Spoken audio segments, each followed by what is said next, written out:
അപ്പോൾ നമ്മളിന്ന് സംസാരിക്കാൻ പോകുന്നത് ദിലീപിൻ്റെ സിനിമകളെക്കുറിച്ചാണ്. ഒരു പേര് 8 സിനിമകൾ. ആ സിനിമകൾ ഏതാണെന്ന് നോക്കാം. അപ്പോൾ ആദ്യത്തെ സിനിമ ആലഞ്ചേരി തമ്പുരാക്കൾ. ഈ സിനിമയിൽ ദിലീപിൻ്റെ പേര് ഉണ്ണി എന്നായിരുന്നു. അടുത്ത സിനിമ ഈ പറക്കുന്തളിക. ഈ സിനിമയിൽ ദിലീപിൻ്റെ പേര് ഉണ്ണി എന്നാണ്. അടുത്ത മൂന്നാമത്തെ സിനിമ. ഈ സിനിമയിൽ ദിലീപിൻ്റെ പേര് ഉണ്ണി ദാമോദർ എന്നാണ്. അടുത്ത സിനിമ വരുന്നത് സൊലെ, സ്വന്തം ലേഖകൻ. ഈ സിനിമയിൽ ഉണ്ണി മാധവൻ എന്നായിരുന്നു ദിലീപിൻ്റെ പേര്. അടുത്ത സിനിമ കാര്യസ്ഥൻ. കാര്യസ്ഥൻ സിനിമയിൽ ദിലീപിൻ്റെ പേര് കൃഷ്ണനുണ്ണി എന്നായിരുന്നു.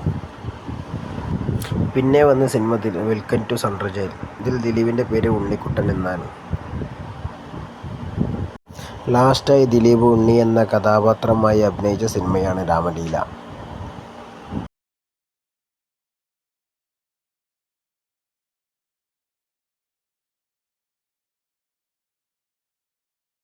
ഇതിൽ നിങ്ങളുടെ ഇഷ്ടപ്പെട്ട സിനിമ ഏതാണെന്ന് കമൻറ്റ് ചെയ്യൂ.